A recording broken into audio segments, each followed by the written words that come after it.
CTC Rádio, a rádio oficial de quem investe.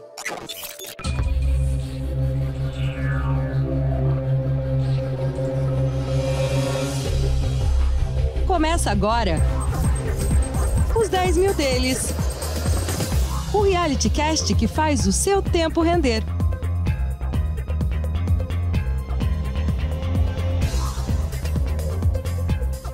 Muito bem, senhoras e senhores, estamos chegando. 3 horas, 4 minutos, aberta mais uma edição do seu Os 10 Mil Deles. Tudo bem por aí? Tudo tranquilo, sereno, suave?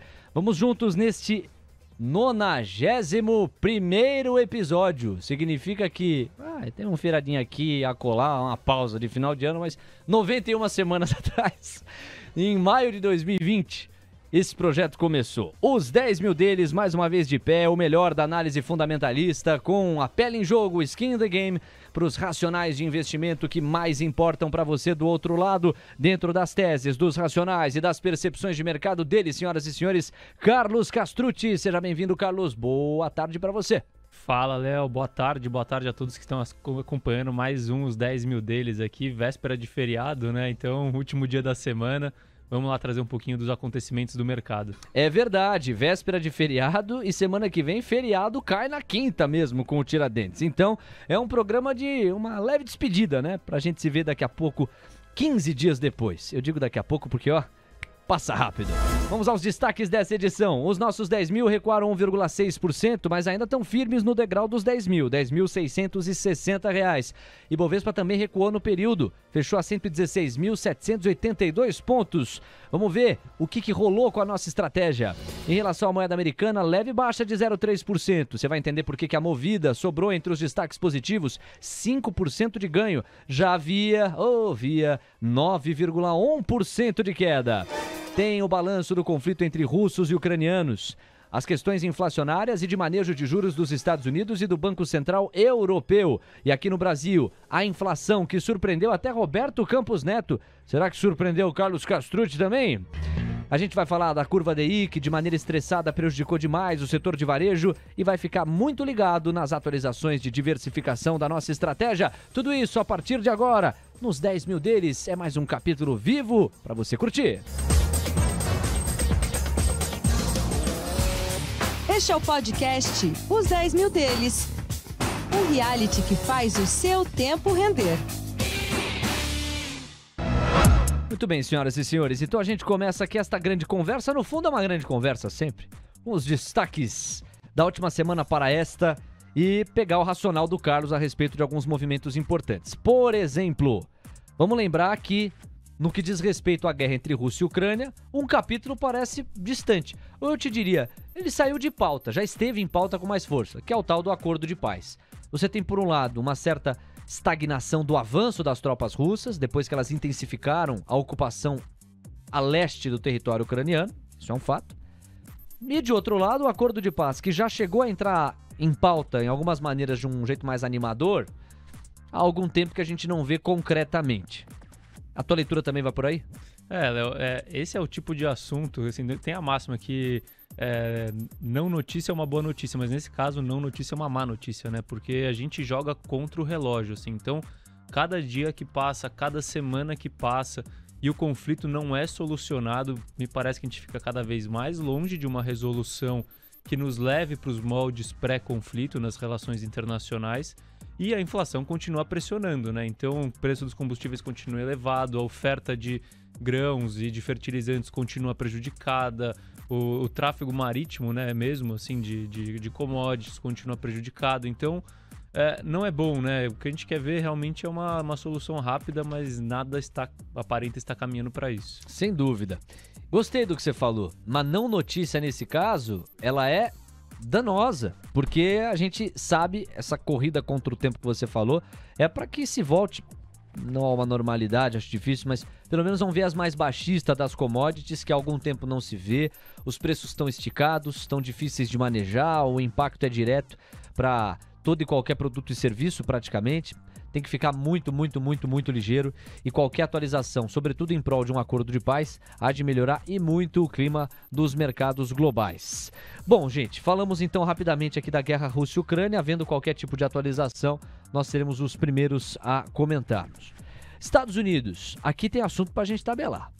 Por quê? O CPI de março, estamos falando aqui da inflação ao consumidor, acelerou 1,2% em linha com o consenso, atingiu 8,5% na base anual. Ops, Estados Unidos, hein? 8,5%. Porém, o núcleo do CPI teve uma alta de 0,3%. Esta ficou abaixo do consenso. Mas é mais uma daquelas fotografias inflacionárias, Carlos. Até veio alinhado, né, com o que se imaginava. Mas o fato de ter vindo alinhado não significa que o que se imaginava não era um dado forte, né? Perfeito. Assim, hoje em dia a questão da inflação tá tão ruim que quando vem em linha com o consenso a gente já comemora, né? Assim, de certa forma. E até a gente viu o mercado subindo logo na sequência desse dado, né? Porque, principalmente pelo fato do núcleo ter vindo muito abaixo do consenso, mas depois a gente viu uma releitura ali do mercado e as bolsas acabaram terminando o dia em baixa, né? E assim, vale o destaque, né? Por exemplo, quando a gente fala de núcleo de inflação, a gente está falando da inflação sem o impacto de combustíveis e alimentos, que é o primeiro impacto desse inflacionário desse conflito, né? Então, é um dado que, na minha visão, assim, é claro que é importante a gente ver se a inflação passada está sendo difundida nos demais segmentos, e aí por isso é importante olhar para o núcleo de inflação. Mas falando desde o início do conflito, assim, acho que o núcleo ele acaba perdendo peso, pelo menos nos primeiros meses, porque demora um pouco para a inflação de alimentos e combustíveis contaminar o restante da inflação do país, né? Então acho que essa foi a leitura do mercado também, por isso o mercado acabou virando a chave, viu que esse dado não era tão relevante assim como se propunha quando ele foi divulgado. Pois é, cara. Deixa eu mandar um abraço aqui pro Gabriel Bernardes, ele tá na área, manda um boa tarde no chat do YouTube, agradecer a participação também via WhatsApp e a gente vai repercutir com você. Bom, além do CPI, que teve a aceleração que teve, a gente também sabe que 1,4% em março foi a inflação ao produtor. E aí a gente sabe, Carlos, que esse dado especificamente veio pior do que se imaginava que viria. Aí a gente tem uma fotografia, o consenso já era agressivo, já era difícil e superou. Tanto que o recorde para a série histórica no acumulado de 12 meses foi para 11,2%. Foi renovado com isso. Nos núcleos, que como o Carlos antecipou aqui, exclui preço de alimento e de energia, a alta foi de 1%, o dobro do consenso. O acumulado anual ficou em 9,2%. Claro que eu quero que você comente a fotografia, mas eu quero que, indo além, você fale do Federal Reserve. Acho que 50 pontos base estão cada vez mais contratados, né? Assim, primeiro falando da questão da inflação, né? Quando a gente fala do PPI, que é a inflação pro produtor, esse dado ele reflete mais o calor do momento, né? Então, assim, quando a gente tem um caso de inflação de commodities, como foi o que a gente verificou no último mês, né, causado pelo conflito, isso pega na veia na inflação do produtor, né? Então, assim, em algum momento essa inflação do produto ao produtor, se não houver uma normalização dos preços, ela tende a ser passada, né, para a inflação do consumidor. Então, é um dado que realmente é preocupante. Assim, a gente vê no acumular de 12 meses na casa de 11,2%, né? Quem tá achando que só o Brasil tem 2 dígitos de inflação e agora a gente tem Estados Unidos também, claro que na do produtor e não do consumidor. E falando de Fed, então, né, da próxima decisão de juros, acho que assim, eles já estão preparando o terreno para fazer esse aumento de 0,5 ponto percentual, né, na próxima reunião. Então, e assim, com a maior chance de surpresas para cima da inflação do que para baixo, eu vejo como assim, praticamente impossível o Fed voltar atrás e fazer um aumento de só 0,25, né? Então, não só esse meio está contratado, como eu imagino que devem vir aumentos sucessivos de 0,5 ponto percentual nas próximas reuniões também. Os dirigentes do Fed, eles falam em acelerar o ritmo e parar no juro neutro, né? Aí, para mim, que é que tá a grande questão, eu não sei se para no juro neutro, que a gente vai ter que acompanhar. Juro neutro é aquele que controla a inflação e não compromete a atividade econômica. Me parece que os caras vão ter que, pelo menos no curto ou médio prazo, médio prazo já tô me arriscando demais, mas pelo menos no curto prazo, me parece que eles vão estudar firmemente a possibilidade de subir para além da taxa neutra de juros, ainda que isso contamine um pouco a atividade econômica, Carlos. Eu tô achando difícil que a equação não caia para isso e é basicamente você pagar a conta, porque ficou muito behind the curve, atrás da curva. Demorou a subir os juros. Você vai ter que correr atrás do prejuízo, né? Assim, o neutro lá é 2,5. Será que com 2,5 você resolve uma inflação de 8,5 ou você acha que grande parte dessa inflação vai simplesmente sumir, né? Assim, pode ser, claro, se a gente tiver uma resolução do conflito, commodities indo para baixo, assim, grande parte da inflação, é claro que ela começa a ceder. Mas caso a gente não veja esse cenário, acho que para mim esse é o único cenário onde o Fed conseguiria controlar a sua inflação com uma taxa de 2,5 aí, de juro neutro. Não, que eu ia te complementar e te provocar, que é o seguinte. Por outro lado, a elevação dos juros costuma ser mais lógica e funcional quando você tem uma inflação de demanda, a quem defenda. A cartilha da economia em geral vai sugerir isso, quer dizer, você encarece o preço do dinheiro, dificulta o acesso ao crédito, como quem diz para as pessoas, opa, não é hora de tirar o dinheiro do bolso não, bota a mão no bolso e segura aí a carteira, não é hora de abrir a carteira não, o movimento é o oposto. E por quê? Porque com isso você diminui procura, diminui demanda e o preço tende a normalizar. Agora, o drama dessa equação, que ao mesmo tempo em que eu reconheço, parece ambíguo, mas não é, ao mesmo tempo em que eu reconheço que precisa subir muito fortemente os juros para combater essa inflação gigante, também tenho que reconhecer que é uma inflação de natureza muito mais da ponta da oferta do que na demanda. Então, eu também não sei até que ponto faz sentido levar para além da taxa neutra. Vai ser uma equação aí que... Da tese de doutorado. Teoricamente tem que ser um banqueiro central para conseguir realmente achar a solução, né? Porque faz total sentido o racional, né? Até a gente já trouxe isso em alguns episódios. Assim, essa inflação ela é muito causada por oferta. E por oferta, assim, grande parte de bens essenciais, onde a elasticidade da demanda é quase nula, né? Então, quando a gente fala de combustíveis, quando a gente fala de alimentos, assim, por maior que seja o preço desses bens, as pessoas continuam consumindo. A pessoa não vai parar de comer, né? Só quando acabar efetivamente o dinheiro dela. Então, o impacto aí vai muito mais na renda disponível das pessoas do que efetivamente na mudança dos hábitos de consumo delas, né? Então, sim, é uma equação muito complexa e acho que até por isso que o Banco Central americano ele está tentando achar um caminho onde ele consiga não elevar tantos juros, né? Porque você já tem uma renda comprometendo, né? Uma renda disponível das famílias. Se você aumentar ainda mais os juros, né? E os juros começar a comer a renda das famílias, e tem um ponto muito importante, Léo, que é o seguinte, assim, o americano, né? Na cultura do americano, ele vive alavancado, né? Então, assim... Exatamente. Tudo lá não é valor absoluto. Assim, começa a dar agonia, né? Você quer saber, por exemplo, quanto custa um carro, aí você vê a propaganda na TV, não aparece quanto custa o carro, aparece quanto custa a parcela do carro. Aparece quanto custa a parcela do mortgage da casa.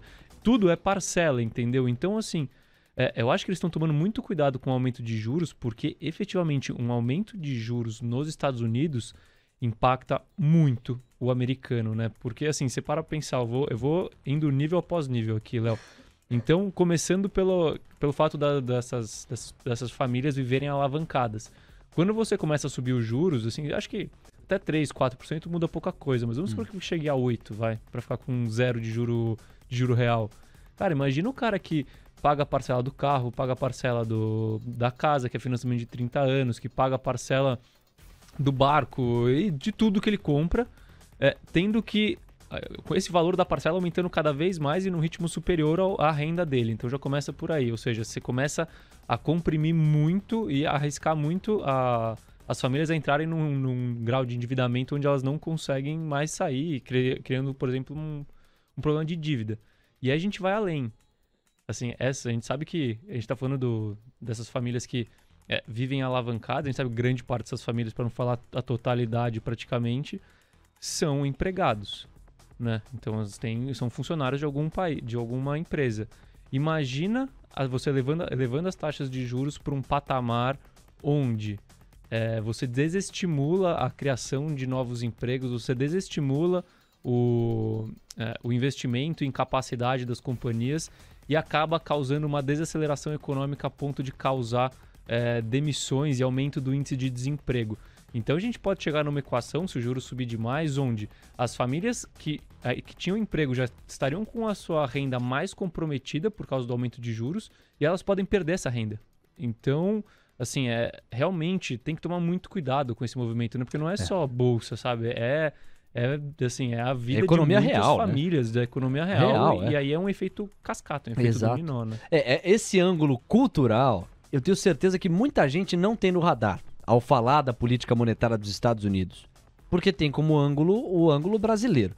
Mas pro americano, e é o americano médio, tá? Não estamos falando aqui do americano de uma condição socioeconômica A, B ou C. Isso é generalizado, faz parte da cultura do americano. Ele se alavanca, ele vai nas parcelas, vai no empréstimo. Ele é muito ousado nesse aspecto, né? Ele vai se alavancando. A gente está 40 anos exato. com um cenário de juro controlado, né? Então você tem Você facilita o acesso ao crédito, exato. Você dá previsibilidade para o pagamento. E você também tem, me parece, até por questões culturais, essa sede do americano, o apetite do americano, a ideia do crescimento. Você está basicamente no antro inicial do capitalismo. Então, basicamente ali você vai ter esse fomento da prosperidade, do crescimento como premissas de qualquer vida. Então a galera realmente ela se alavanca e claro que tem esse outro lado técnico com que o Carlos me complementa aqui de previsibilidade, de estabilidade econômica. Uma coisa puxa a outra. De fato aí há uma via de mão dupla. E muita gente não tem isso no radar. Por isso que também o Federal Reserve foi muito receoso nessa subida dos juros. Excessivamente, na minha humilde visão. Quem sou eu, né? Pra palpitar ali no trabalho do Jeremy Powell, do glorioso Jeremy Powell. Mas me parece que erraram no timing da subida. Agora, ao mesmo tempo que querem correr atrás do prejuízo, não podem dar um solavanco dessa categoria, né? Vão ter que calcular direitinho. O cobertor tá curto, né? Assim, tem que ver como que você vai fazer, que partes você vai desproteger, que partes você vai manter protegida. É isso, não tem como puxar. Se você puxar tudo para um lado, ferrou o outro, passa frio do outro. Pois é. Se puxar pro lado oposto, vai passar frio desse lado aqui que você deixou descoberto. Então, assim, eu brinco já algumas vezes, né? Eu não queria estar na pele dos banqueiros centrais hoje em dia, assim. Claro que se acertar a mão, vai virar herói, mas se não acertar em cheio, a chance de ficar marcado como o banqueiro central responsável por um desastre econômico, alguma coisa do gênero, é muito grande. Perfeito. Olha, tem alguns ouvintes aqui falando de Elon Musk. Querem muito ouvir sua opinião sobre o Musk. Porque hoje a gente tá mandando um abraço aqui pro Arley Pires, também tá na área aqui no chat do YouTube. E a gente sabe que o Elon Musk, ele teve uma primeira participação comprando ações da Twitter. E aí, basicamente, amanheceu hoje disposto a comprar toda a empresa. Fez uma oferta aí na casa dos 100% de ações. Eu até cheguei a falar pelo programa da manhã um texto do Guilherme Parra Bernal em que ele provoca. Primeiro, o fato, nesta quinta-feira, o bilionário, dono da Tesla, Elon Musk, ofereceu comprar a Twitter por meio de uma proposta que avalia a empresa em mais de 43 bilhões de dólares. Musk diz que sua proposta já é a melhor possível e que não haverá outra. E aí o Guilherme, ele propõe um ângulo aqui provocante ou provocativo de que as redes sociais podem estar a caminho de desenhar um novo paradigma de receita, um novo modelo de negócio que reduz a dependência da publicidade, graças a essa ideia de redesenhar o modelo de negócio por trás da rede social do Elon Musk, que começou despretensioso nessa busca aí de se aproximar do Twitter, com uma enquete em que ele questionava para os seus seguidores se havia liberdade de expressão no Twitter. E aí houve uma maioria dizendo que não tinha liberdade de expressão. E ele basicamente sugere que ia resolver isso. E começou a resolver comprando. Agora, há pouco, a gente tem destaques no painel Mover Pro, eles saíram mais cedo, mas acho que é importante dividir. Às 13h21, segundo maior acionista da Twitter, diz rejeitar proposta de Musk. Proposta de Musk não respeita valor intrínseco da Twitter. Fala de Talal, que é o segundo maior acionista da Twitter. E depois o papel que tanto subiu no pré-mercado e subia no mercado à vista passou a cair 0,28%. Pois bem, esse é um ponto. O segundo ponto, que também mereceu um urgente mais cedo no painel Mover Pro, às 15h03 da tarde, é esse aqui. Musk diz que há plano B se Twitter não aceitar a oferta. O que é esse plano B, eu não sei. Eu acho que ninguém sabe. O Musk é imprevisível. Mas a gente quer saber a sua opinião, Carlos. Tem muita gente comentando aqui. Sim. Começando pelo fato em si, né? Acho que ser um dos caras mais ricos do mundo é isso, né? Você tem dinheiro na mão para conseguir mudar as coisas que você deseja, né? Então, fazer uma oferta aí de 40 bilhões de dólares, né? Um pouco mais por uma rede social, assim, do dia para a noite, você tem que ter dinheiro sobrando. Mas assim, o cara, ele é fora de série, né? A gente não sabe se ele é louco ou se ele é gênio, né? Acho que ele é um pouco de cada um. E ele tá fazendo as coisas em linha com o que ele acredita, né? Quem acreditaria numa SpaceX, por exemplo, que tá voando, né? Na Tesla. Então, assim, eu acho que é válido, sabe? O capitalismo tá aí, as coisas têm um valor e o cara tá lá pra negociar se ele achar que vale a pena comprar e faz sentido economicamente. Falando da negociação em si, né? Assim, pra onde será que vai? Eu acredito que agora, assim, você viu esse segundo maior acionista dizendo que tá abaixo do valor intrínseco, aí já começa a questão das negociações em si, né? Mas o Elon Musk, pelo que ele aparenta ser, eu não conheço ele pessoalmente, né? Ele não vai desistir fácil. Eu acho que, assim, ele trouxe uma oferta boa, né? Pra tentar comprar na paz, digamos assim, né? Então, ó, eu compro aqui, eu fecho capital pra não ter problema com bolsa, não ter problema com ninguém, dou um prêmio aí pelo controle. Assim, as ações já subiram desde quando ele comprou os 10%, então o prêmio sobre o preço do Twitter pré a primeira aquisição de ações do Elon Musk já estava na casa dos 50%, eu acho. Então, Sim. assim, é um preço legal. Mas eu imagino que, assim, se não aceitarem, ele pode ter várias formas, sabe? Ele começa a comprar mais, pega a cadeira no conselho e... Porque quem aprova aquisições normalmente é o conselho, né? Então, ele, com o poder aquisitivo que ele tem, ele pode fazer o famoso que é a aquisição hostil, né? Ele começa a entrar na empresa, no conselho, começa a eleger conselheiros com base no poder de voto que ele vai ter com o capital, e aí consegue fazer essa aquisição total da companhia, né? Então, assim, eu imagino que se o Elon Musk quiser mesmo o Twitter, não for só uma brincadeira aí, um joguinho, ele vai levar. Uma hora ele leva. Olha, barganha pra isso, artilharia pra isso, o homem tem, é inegável. Obrigado pela participação de vocês aqui no nossos 10 mil deles. Carlos, os Treasuries de 10 anos, ainda voltando para falar dos Estados Unidos, dispararam. Esses rendimentos dos títulos no horizonte da década chegaram a avançar mais de 10 pontos base. Hoje nós flagramos ao vivo no Expresso da Manhã desta quinta, quando nós fazemos o programa ao vivo aqui, dia 14 de abril, em 2,8%. Qual que é a relação, assim, que tipo de postura um yield de 2,8% no prazo de 10 anos impõe ao mercado americano e aos mercados globais?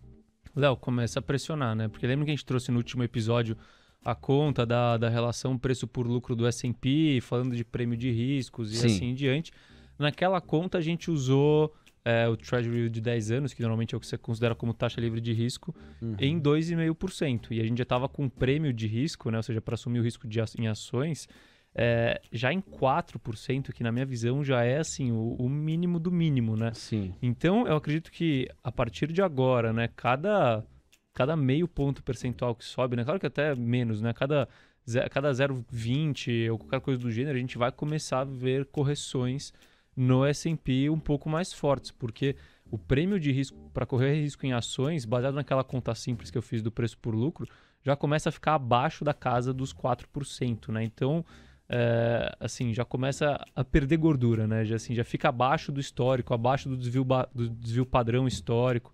Então começa a ficar perigoso, né, esse patamar de juros para a Bolsa Americana aí no curto prazo, falando de fluxo. E tem uma questão que vale também a gente explorar, né, que a gente sabe que assim, o prêmio de risco, né, para se comprar ações, ele depende muito de sentimento das pessoas, né? Assim, por enquanto, a gente está vendo o S&P caindo aos poucos, e a gente vê que as pessoas ainda estão com apetite para comprar ações. E o prêmio está reduzindo.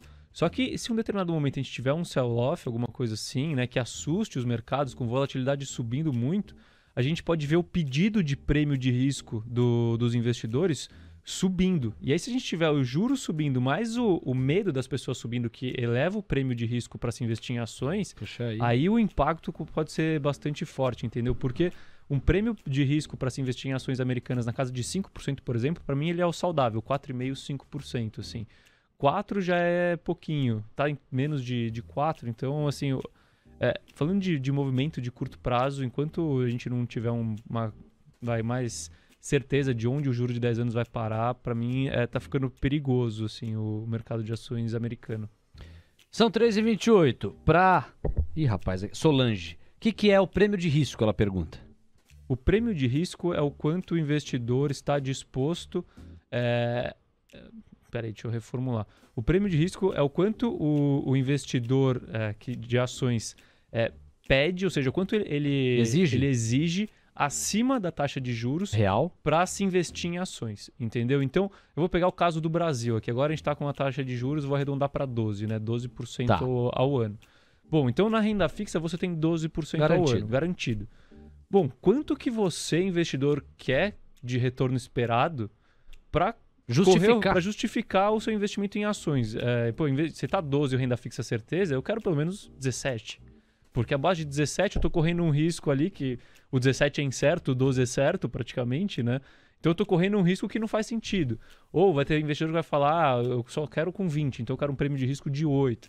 Assim, e aí, então cada investidor tem o seu apetite pelo risco, só que quando você faz contas lá para trás, e tem diversos modos de você fazer as contas, ou até ver como que o mercado costuma negociar, você vê que ia depender do mercado, esse prêmio de risco, na média, ele fica maior ou menor, né? Então, quando a gente fala de Estados Unidos, normalmente o investidor lá, ele está disposto a correr o risco de ações quando a expectativa de retorno no mercado de ações é pelo menos 4,5% maior do que a taxa de juros americana.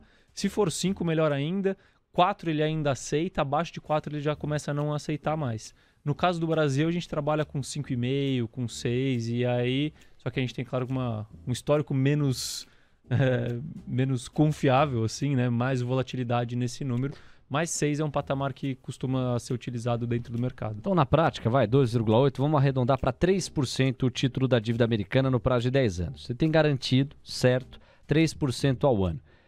Nesse seu raciocínio, eu toparia como americano investimento em bolsa se eu endossasse um rendimento de 7,5%, de 8%. Estaria nesse intervalo.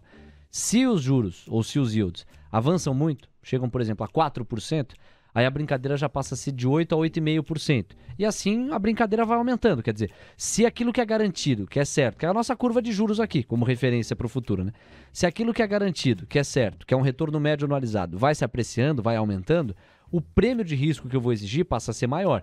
Se antes um papel que valorizasse 10% me era interessante, se eu tenho 12% garantido na renda fixa, 10% deixou de ser interessante. Vale muito mais a pena a renda fixa. Essa é a dinâmica e por isso que o estresse na curva de juros aqui no Brasil ou dos yields nos Estados Unidos tira ou põe o apetite do investidor pelo ambiente de bolsa. Perfeito. E vale só o destaque que esse retorno, porque a gente fala de retorno no modo amplo, mas esse retorno é o retorno que o investidor espera que ele vai ter com a lucratividade atual da companhia. Então, ou seja, se eu comprei a companhia hoje vamos supor, a R$100, tá? A ação. E o lucro por ação dela é R$10, hoje eu já tenho um retorno de 10%. Né? Então, a empresa já me dá um retorno de 10%, mais o crescimento que ela vai entregar lá na frente. Então, vamos supor que é uma empresa que tem um lucro por ação de 10% hoje, só que eu acho que ela vai crescer, por exemplo, 7% ao ano pelos próximos anos, né? Então, essa empresa, no caso do Brasil, se a gente usar o prêmio de risco de 5%, ela está precificada correta, ela está precificada de forma certa, não está nem caro nem barato, né? Então, aí se os juros caem, ela valoriza, se o juros sobe, ela acaba desvalorizando. Então, essa que é a única questão. Então, qual que é o impacto de um aumento no prêmio de risco ou de um aumento nos juros, né? A gente já sabe quanto que é o lucro por ação, né? Então, no caso dos Estados Unidos, com preço por lucro de 25, é um lucro por ação de 4% ao ano. E 4 crescendo 2,5, que é a questão do PIB, né? Então, 6,5 é o retorno que a gente tem, mais ou menos, nas ações americanas hoje. Se o juros sobe, por exemplo, para 4, que nem você comentou, Léo, e aí a gente tem um retorno requerido de 4 mais 4, ou seja, de 8, o preço do S&P, né, a cotação do S&P tem que cair até a relação preço por lucro, onde o lucro por ação suba da empresa, né? Então, para a gente conseguir ter um 8 versus 8 e ficar bem precificado. E aí, nesse caso, eu precisaria até fazer a conta aqui, deixa eu fazer a conta rapidinho, roubar a calculadora aqui. Ao vivo aqui, como diria Fausto Silva, que é um dos maiores comunicadores do Brasil, quem sabe faz ao vivo. O menino sabe, como é que dá a conta aí? Calma aí. Se a calculadora ajudar, né? Porque se não ajudar também, a gente vai para o intervalo. Então, por exemplo, a relação preço por lucro do S&P hoje, que está em 25, caso a taxa livre de risco, né, o Treasury, vá para 4%, teoricamente o preço por lucro do S&P a razão tem que cair para 18 vezes. E aí você pega 18 de 25, é uma queda aí de 7%, né? Mais ou menos. Então, 7, agora... Fiquei confuso. Dá uma revisada aí, mas eu acho que é por aí. Não, desculpa, é de 28%. Mas sim. 28%. O que é bem expressivo. Bem expressivo. E vai comprometer. Por isso que esse é o principal risco na minha visão hoje, né? Esse Treasury aí talvez esteja mal precificado. Rapaz, olha, são 3h34, a galera tá se movimentando aqui no chat do YouTube, também no nosso glorioso WhatsApp, não deixe de participar. Carlos, vamos falar de China, porque o que tá pegando em relação à China? A gente tem uma outra característica no cenário chinês. A inflação chinesa bateu consensos, veio forte em março também. Ela não ficaria de fora, à parte de tudo isso. Só que tem um ponto, e me preocupa. O Estado chinês está com uma postura, inclusive isso animou os indicadores asiáticos nessa última madrugada aqui brasileira. O Estado chinês está com uma perspectiva de estímulo, incentivo para fomentar a atividade econômica da China. Afinal de contas, a prosperidade e o crescimento chinês são pilares dos quais depende o Xi Jinping para manter a sua condução no país. Só que aí, Carlos, é que vem a minha preocupação. A gente já está vivendo um ambiente de muita liquidez, de excesso de liquidez, que agora, pouco a pouco, dependendo do país e da política monetária, vai começando a ser enxugada. Tem espaço para mais estímulo ainda, como a China está endossando? É que, assim, a China é um bicho meio complexo, né? Porque não é capitalismo direito, também não é socialismo, é um meio termo ali, é um mercado controlado pelo governo, né? E, então, assim, a China acaba sendo um pouco à parte do restante do mundo, né? Porque quando a gente fala de estímulo chinês, a gente está falando de estímulo único e exclusivamente para dentro da economia chinesa, né? Então ele acaba não contaminando o restante do globo. Acaba só contaminando a sua própria economia. E como eles têm controle sobre praticamente tudo, né? Para eles é muito mais fácil você conseguir controlar a inflação, conseguir estimular a economia. Assim, por mais que eles tenham algumas características de capitalismo de livre mercado, eles ainda conseguem ter bastante controle sobre quase tudo dentro da sua matriz econômica, né? Então, para eles pode ser que faça sentido sim, Léo. Acho que não é algo que preocupe o mundo, talvez seja até positivo para quem exporta commodities e produtos para a China, por exemplo, e para empresas que dependem do consumo chinês. Olha, são 3h36. Eu vou pegar agora o gancho de commodities para a gente falar do petróleo. Eu vou dar a cotação de momento do petróleo aqui, claro, mas antes, só lembrar que chegou a bater $110 o glorioso barril. Hoje pela manhã estava na faixa dos $107. E a informação atualizada para o petróleo Brent, que é a referência para a Petrobras, passa pela seguinte fotografia: $112. Cotação de momento, alta de quase 3%, $112. Carlos, o arrefecimento do petróleo não está se confirmando. A gente continua vendo em patamares altos. Melhor do que aqueles $139 que chegou a bater, sem dúvida, mas está longe dos 90, 95 que eram uma esperança, né? Assim, é que o petróleo ele vai muito de especulação, né? Eu acho que com o cenário atual não é nem o 139, mas também não é 90. Tipo, as questões que estão aí, que impactam o mercado de petróleo, elas continuam, né? As sanções contra a Rússia continuam, o conflito continua. E a Rússia produz 10% do petróleo global. Então, assim, o cenário não mudou em nada desde as últimas semanas. O que mudou é a expectativa do mercado com relação à resolução do conflito, o aumento de oferta e assim em diante, né? Claro que a gente teve os adicionais aí de liberação de estoque dos Estados Unidos, que acaba conseguindo segurar um pouco, conter um pouco o preço no curto prazo, mas o cenário continua o mesmo. Então, enquanto a gente não ver uma solução efetiva no mercado real, assim, o petróleo não vai ceder, né? Ele deve ficar nessa dança aí das expectativas. Uma hora sobe, outra hora cai, dependendo do humor do mercado e como o conflito vai desenrolando. Agora, Carlos, salvo engano, foi uma reflexão que o seu pai dividiu com você e você dividiu com o nosso público aqui. Eu acho que faz muito sentido. Quer dizer, houve um momento, eu não vou ser capaz aqui de descrever, você talvez seja, em que o mercado de futuros, ele girava ou não girava de acordo com oferta, especificamente, oferta e demanda. E hoje ele gira ou não gira de acordo com especulação excessiva sobre o futuro. Então, às vezes, o recado... Vou fazer uma analogia aqui, você me corrige se for o caso. Quando a gente olha para a inversão dos yields nos títulos de 2 anos para os títulos de 10 anos, quer dizer, quando os títulos de 2 anos remuneram mais do que o título americano no prazo de 10 anos, você tem aí a chamada inversão da curva, que não implica recessão, mas implica que a expectativa do mercado é de recessão.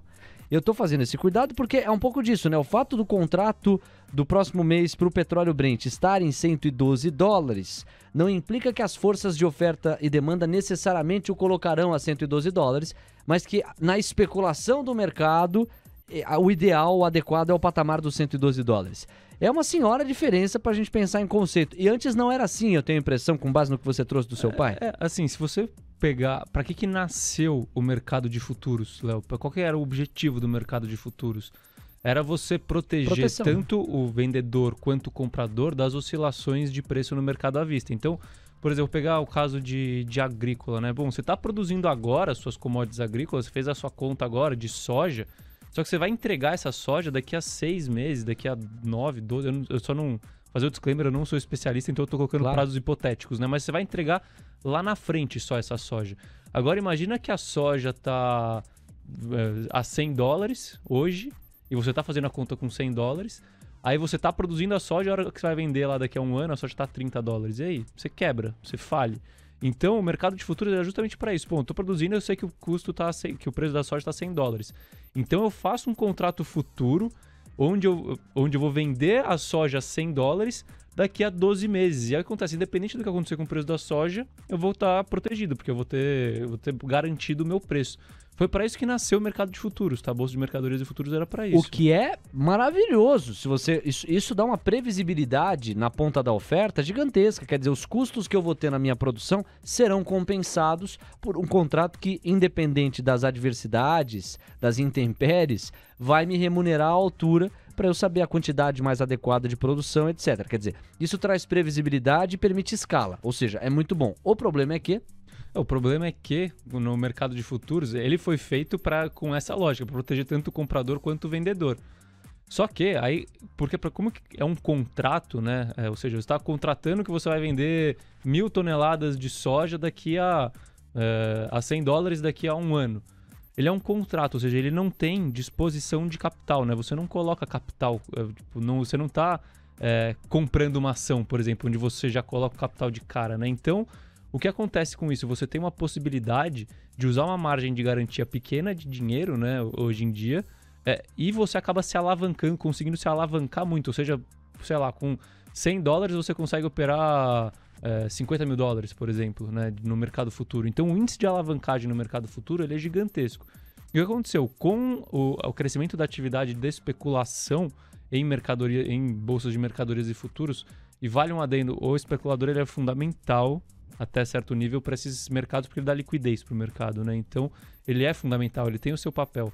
Só que o papel do especulador que opera alavancado atingiu um nível tão grande onde o mercado de futuros hoje ele tem mais volume transacionado, ou igual ou mais, do que o mercado à vista. Então, o que aconteceu é que hoje a gente tem uma inversão de valores nos mercados de futuros, de commodities mais líquidos, porque no final das contas, hoje o produtor de petróleo, por exemplo, ele vai usar como referência para negociar o seu petróleo o preço do valor futuro. E o preço do valor futuro está de acordo com as especulações das pessoas, entendeu? E não mais com relação à oferta e demanda do mercado. Ou seja, numa manchete ou numa síntese, as especulações sobre o futuro de uma determinada commodity se sobrepuseram à relação de oferta e demanda projetada na frente.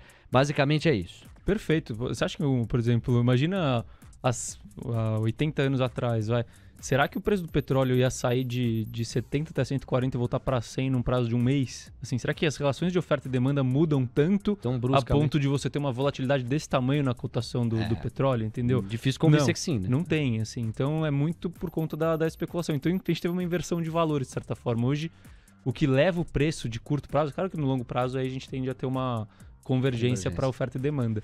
Mas no curto prazo, o que leva o preço das commodities não são mais as relações de oferta e demanda, e sim a especulação e a expectativa de para onde esse preço vai. Pois é, Carlos Castrucci, 3h43, estamos tabelando, esse é os 10 mil deles. E aí agora a gente fala especificamente da nossa carteira. Veja só o que rolou da semana passada para essa semana. A gente teve um recuo de 1,6%, essa queda acabou rolando e o Carlos vai contextualizá-la. Como é que você viu esses últimos dias, essa última semana da Bolsa Brasileira e da nossa estratégia como um todo, Carlos? Léo, assim, a gente viu aqui, até te pegar os dados da curva de juros, até hoje, um pouquinho antes do meio-dia, a gente viu uma abertura na curva ali na média, entre 70 pontos base na média, tirando o curtíssimo prazo, né? Então é uma abertura muito grande na curva de juros para o prazo de uma semana, e essa abertura na curva de juros acaba impactando muito empresas ligadas à economia doméstica, né? A gente já sabe que tem essa relação direta. E nós temos a razão dessa abertura, IPCA de março. IPCA de março, e também a abertura da curva lá fora acaba impactando aqui também, né? E as falas do Castelo Branco, do Roberto Campos. Roberto Campos então, Neto. assim, foi um conjunto de fatores, fora a correção forte que teve nos últimos períodos também, né? A gente chegou a ver juros de longo prazo abaixo de 11%, né? Sendo que já tinha batido quase 13% lá no final do ano passado. Então, assim, o momento para empresas ligadas à economia doméstica não foi positivo nessa última semana.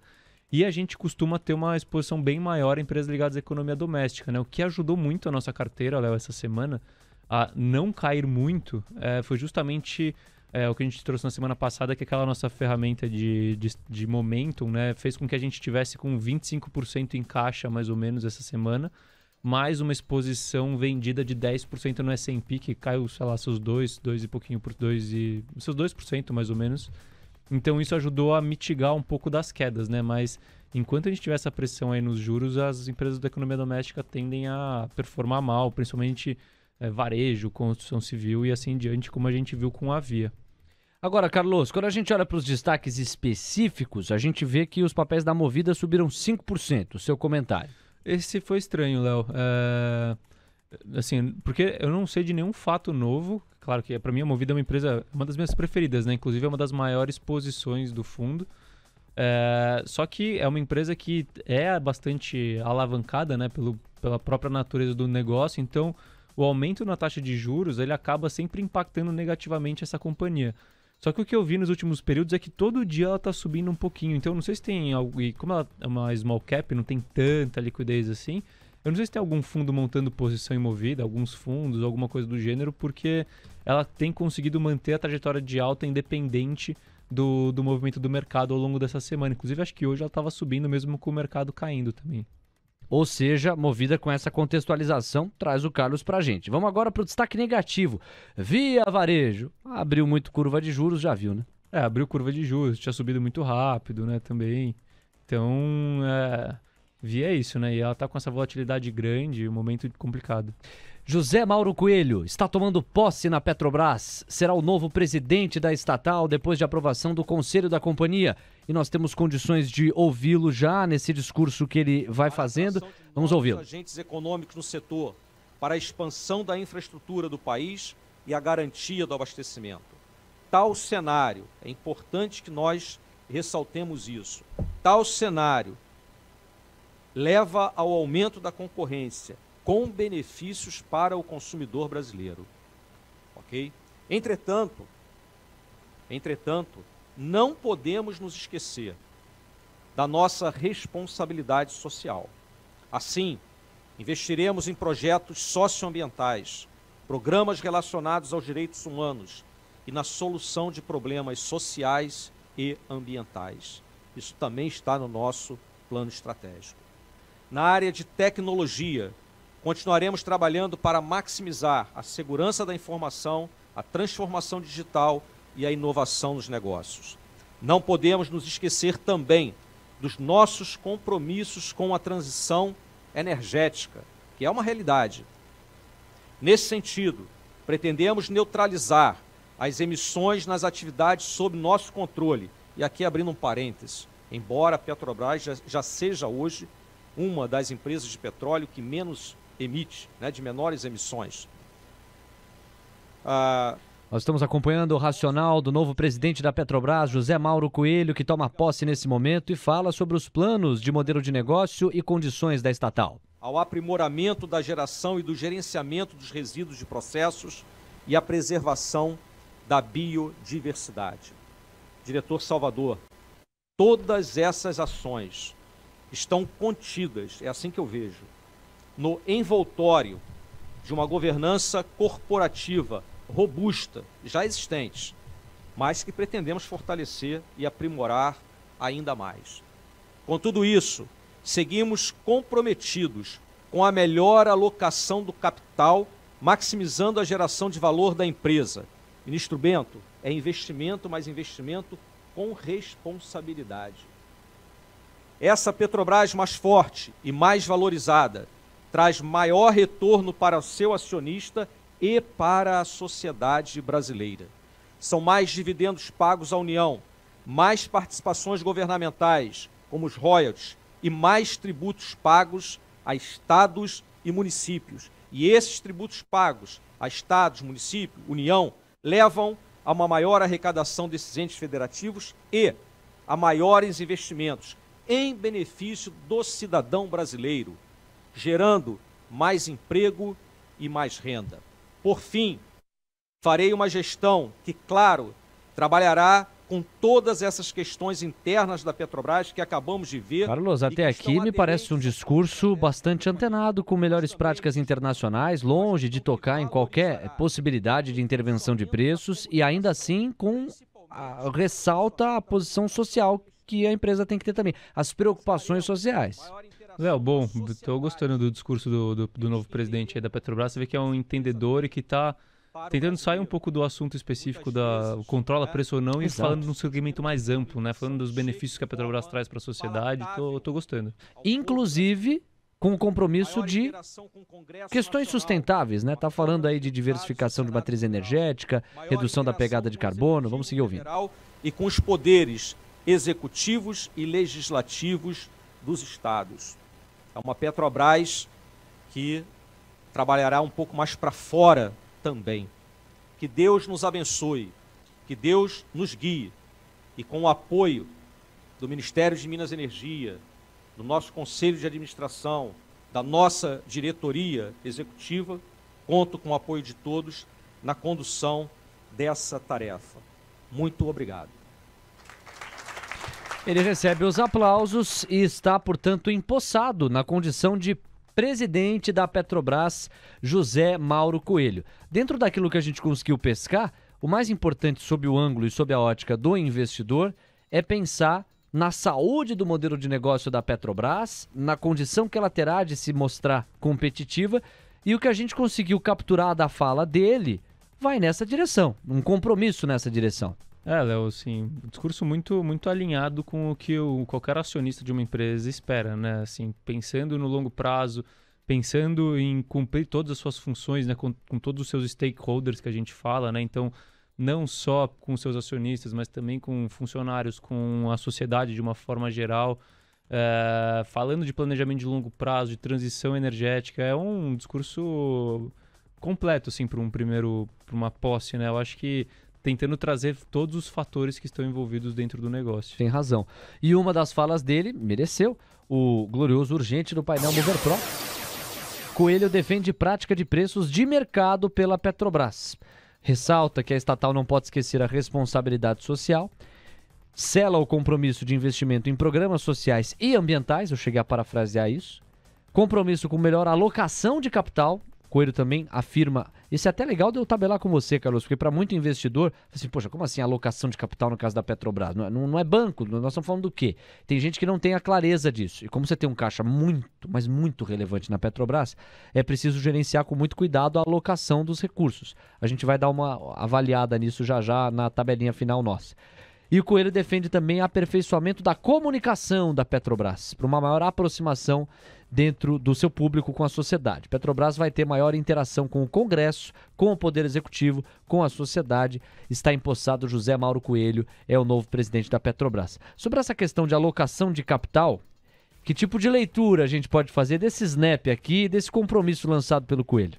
A alocação de capital é por onde você mede se a diretoria de uma companhia é boa ou não. Séria ou não. E se a empresa é sustentável e vai entregar valor ou não. O que é alocação de capital? Assim, isso vale para qualquer coisa, né? Mas no caso de uma empresa, nada mais é do que uma boa alocação de capital, né? É você investir em projetos, porque as empresas estão constantemente investindo em projetos de expansão, no caso da Petrobras, de exploração de novos campos de petróleo e assim em diante. E quando a gente sabe se um projeto é bom ou não, se o retorno que esse projeto dá, a gente não está falando agora há pouco de retorno esperado pelo investidor. Exato, prêmio de ações. Risco. É a mesma coisa que vale, só que dentro das finanças corporativas. Então, se uma empresa não entrega um retorno sobre o capital investido, né? Então, se ele não aloca corretamente o seu capital para entregar esse retorno superior ao custo do seu capital, e esse custo vem tanto do patrimônio da Petrobras, que é dos acionistas, quanto das dívidas, a empresa está perdendo valor ao longo do tempo, e a tendência, se você perder valor por um período muito longo, é você ir a zero. Então, a alocação de capital é o principal negócio de uma empresa, assim, é o que ela mais tem que se preocupar, é justamente em conseguir gerar valor quando ela aloca o seu capital. Se ela continuar gerando, ela vai conseguir produzir tudo que ela precisa produzir, tanto para os seus acionistas, quanto manter os empregos dos seus funcionários, quanto retribuir para a sociedade, seja com dividendos para os governos, com o imposto que os governos acabam recolhendo e os royalties do petróleo. Então, assim, esse é o principal fator e que tem que ser o foco da empresa para que ela se mantenha sendo uma grande empresa, como é o caso hoje. Eu tenho certeza que é muito claro agora, didático para muita gente que está nos acompanhando. Agora, é natural, né? A gente foi falar aqui de Petrobras, já chegaram perguntas nessa direção. Antes, mandar um grande beijo para a Cláudia Stuck, que está com a gente, falando sobre investimento na Petrobras. Quer dizer, como é que você enxerga hoje a estatal, se é uma oportunidade de entrada. A gente sabe que hoje não há posição em Petrobras dentro da carteira, embora já tenha havido. Então, atualiza um pouquinho aí da sua percepção. Léo, assim, a Petrobras, ela tem uma das melhores, falando operacionalmente, né? Ela tem uma das melhores, um dos melhores ativos no ponto de vista de exploração de petróleo do mundo, né? Quando a gente fala de exploração de águas profundas e ultra profundas, que é o pré-sal, o lifting cost que a gente fala, ou seja, o custo de extração de petróleo, ele está na casa de um dígito. Então, assim, é 5, 4 dólares mais ou menos. E da última vez que eu me atualizei, isso já representava mais do que 70%, se eu não me engano, do total de petróleo explorado pela companhia. Ela passou desde a gestão do Temer, né, na presidência, por um processo de desalavancagem gigantesco. Então, assim, e negocia com um desconto enorme com relação aos seus pares internacionais. E tem justificativa que é a questão do governo, né? Assim, é a questão de previsibilidade.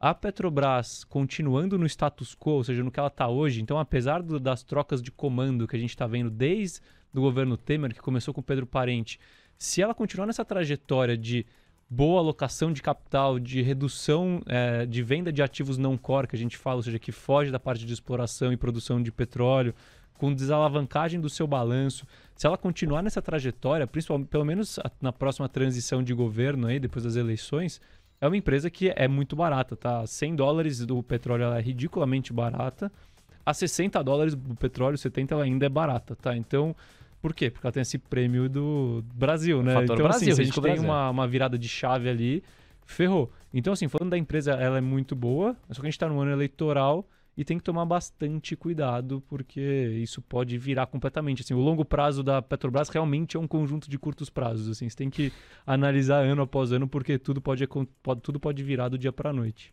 Boa, Carlos. São 3h57, a gente está chegando à reta final aqui do nosso Os 10 Mil Deles, nesse episódio de número 91.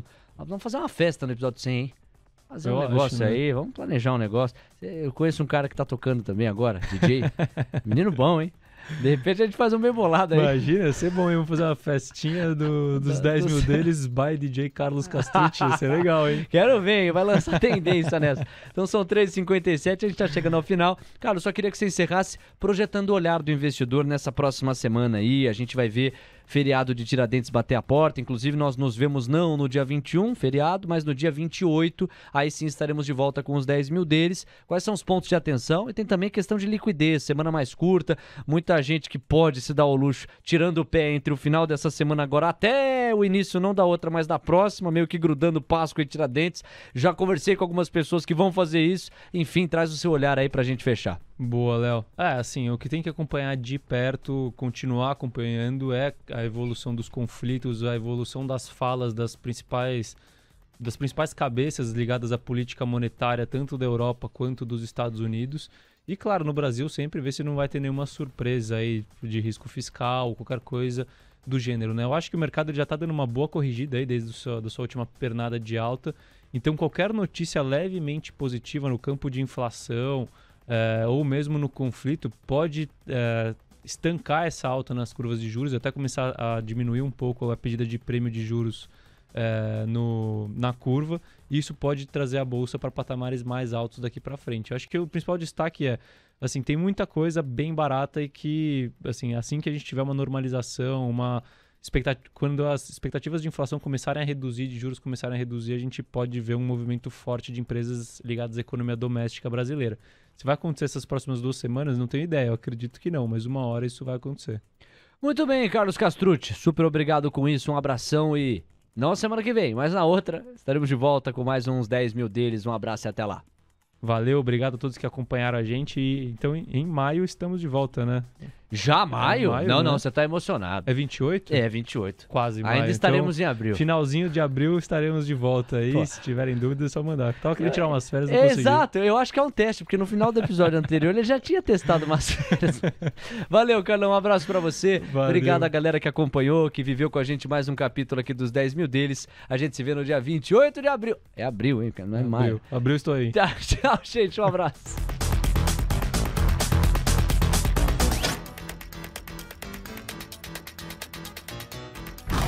Viu só como seu tempo rendeu?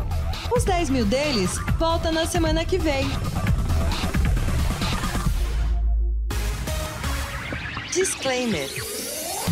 As opiniões dadas pelo gestor de recursos Carlos Castrucci sobre empresas de capital aberto e demais ativos financeiros investidos por ele podem configurar conflito de interesse com você, ouvinte. Deste modo, reflita sobre a precisão e a validade dessas opiniões a partir dos seus próprios critérios. Além disso, qualquer comentário sobre investimentos reflete única e exclusivamente a opinião do Carlos. Não se trata de qualquer recomendação de investimento. Ressaltamos ainda que a participação dele não tem como objetivo a venda dos serviços da Roa Asset Management, empresa da qual é sócio e por onde realiza os investimentos dos R$10 mil iniciais do projeto. O investimento destes recursos vem sendo realizado pelo Carlos da mesma forma como são investidos os recursos dos clientes da Roa. O projeto Os 10 Mil deles persegue as melhores práticas mundiais para o mercado financeiro na atuação de Carlos como gestor de recursos. Assim, ele não vai comunicar alterações na estratégia de investimentos antes de executá-las para os próprios clientes. TC Rádio, a rádio oficial de quem investe.